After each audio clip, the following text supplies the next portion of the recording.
Edamama. Alia, welcome to ET Now. Thank you. It's our pleasure to have you. First, Edamama, and now you're entering into the baby care and personal care space. Tell us about the business rationale behind this move. So when we started the journey of Edamama, at that time we were a tiny team of 5. This is much before our partnership with Reliance, came into play. The dream was to always build a brand that becomes your one-stop shop for all things related to childcare and even mother care. So, for example, we started off with children wear, age 2 to 14. And then we branched out into infant wear and maternity. Maternity is actually still one of our highest selling categories. It started with a need that I was sort of filling in my own wardrobe with the maternity range. We branched out into non-apparel, which is our toys and accessories. All of this under one thought and umbrella that it can all be done with sustainable practices, sustainable choices. It's a conscious clothing brand and a conscious wear brand, and now a conscious baby care brand as well. The idea for personal care was always there from beginning, but we needed a little bit more support, expertise, and the might and power of research and, a really strong technical team. And this is one of the first things that we started working on when the Reliance partnership, went live. The Reliance partnership went live. So the idea behind personal care was there from the beginning, but we really built on it over the last couple of years. 2 years, I would say. We took our time with it because when formulating the products, one of the things that we wanted to keep sort of loud and clear in everybody's mind was, of course, it's a conscious baby care brand, but it has to be baby safe. Because one of the main things that parents look for today, especially in this age of over-information and so many choices and so much information, what's right, what's not, is that they just want a safe product that works on their baby's skin, that's great to touch, feel, and is great, nourishing, soothing, calming, all those things. So obviously we fit, all the technical sort of needs, which is that it's dermat approved, pediatrician approved, toxin free, harsh chemicals free. But more than anything, it's clean, conscious baby care with all the ingredients, and transparency being one of our main things clearly listed out. But also, I think this main strategy, like we started with Edamama in clothing as well, is to make the price points extremely accessible. Yeah. Because there is this misconception that if it's a sustainable brand and it's conscious and it's great for the environment, that it's really high priced and inaccessible and very difficult to sort of get to. We didn't want that.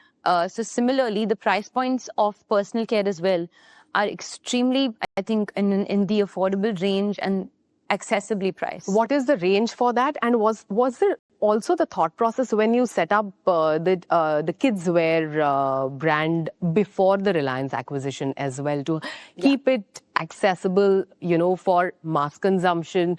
Yeah. So that it reaches more people rather than, as you mentioned, that when it's sustainable, when we speak about, conscious fashion, it's typically high price. When we think of conscious fashion or conscious care also, you think of the colors being really muted, little dull, satin in that side. Artsy. Ours is actually quite the opposite. Yeah. Even our clothing is a pop of color here, a pop of color there. It has to be, within the trends, fun, playful. The idea that they should get messy and dirty in the clothes that they wear, but also they can attend this birthday party and that birthday party and this play date and that play date, and go here and there feeling very sort of happy and comfortable in the clothes. And even the ethos on the clothes, whether it's like future planeteers, I love the sea, build a tree, the idea that we give seed balls with every garment so people can can plant a plant. The thought was to just nurture a love for nature within the next generation that is going to be taking care of our planet. Yeah. So the same thing, even in the choices of the packaging, we went for bright colors because we didn't feel like it needs to be boring and sort of plain just because it's a conscious care brand. And also one of the things that I wanted to sort of, the differentiator I would say, is that each product has a different color. So like your body lotion is yellow, your body wash is blue, the talc-free powder is purple. Because one of the things that I experience is that as a parent, you're always multitasking. You're talking, you're doing something at the same time. Easy to spot. It's easy to spot, easy to identify. Get me that, get me this, easy to put into the bag. Again, I have to build on this conversation as well, is that the packaging that you see is currently in virgin food grade recyclable plastic. Yeah. It's not recycled plastic already. And because plastic we know has a impact on our environment, again, we want to be completely transparent as to why we went with recyclable plastic as opposed to recycled plastic. And the reason being is that we felt that recycled plastic, the components within it did tend to interfere with the product that lay within the bottle. Yeah. And that was not safe for the baby and safe for the child. And glass was already ruled out because of breakage. Yeah. And we don't want parents running around with glass bottles and it dropping and it hurting a baby and all of that. So that was not safe. So the tag, and the most important, is your baby safe. And that's something that we've tried to encompass throughout, whether it's product safety or packaging safety. But something that we've done to rectify the plastic usage is that we are now, Edamama is a plastic positive brand, which is for every bottle that we make, 0.5 kgs of plastic is diverted from landfills. But we're still also actively working on alternate packaging and trying to encourage, customers to come to the stores to drop off the bottles so that it can be correctly recycled and not land up in landfills. I'm going to pick on like a couple of things that you said. One is, the amazing insights, about managing a child at home is what you spoke about right now. And that comes from, your personal experience as a mother, your journey, in motherhood. What was the most striking insight, that you arrived upon, like, during building Edamama over the past couple of years that, stays with you, that translated into one of, your products? It's in the little things. I can't think about just one thing. Yeah. But I think the multitasking thing being one of it. And like as a parent, you'd want to be, you're so watchful. I mean, if we had it our way, we'd have eyes all over, like two in the front, one here, one here, one here, one here. So that you always have a lens. Yeah. The child is always safe. Sure. And you're able to look at everything. So I think the being watchful part is something that I put into my founder video as well, is that you're always watchful of every expression also on your child's face. So you're always taking cues from them.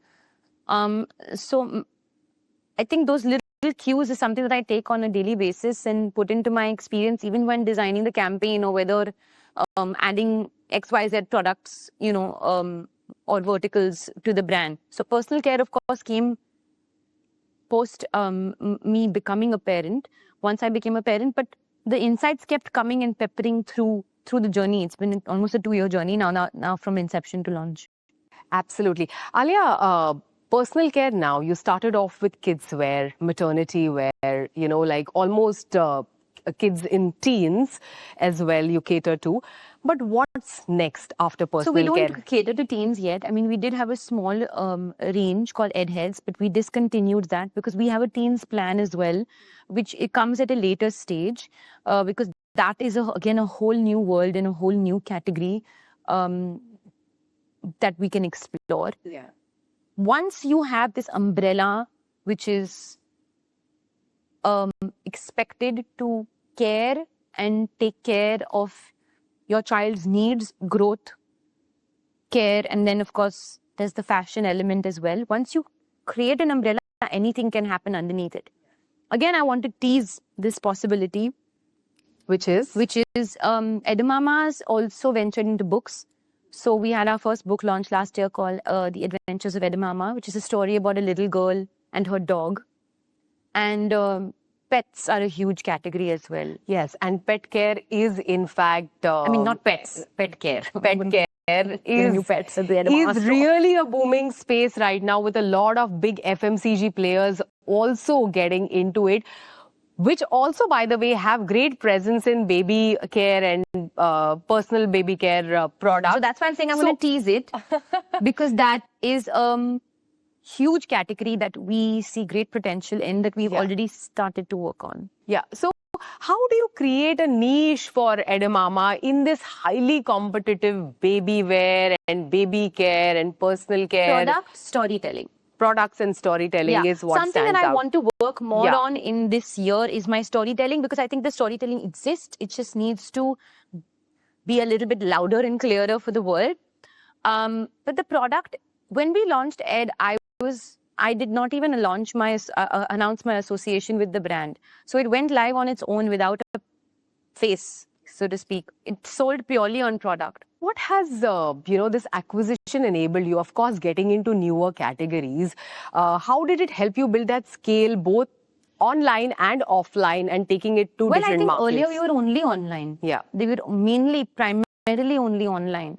What the acquisition has really helped with is to get that retail experience. We've now till now we have up to 5 EBOs this year, where we have planned to launch 6 more EBOs. So we'll be at 11 EBOs by the end of this year. And we want the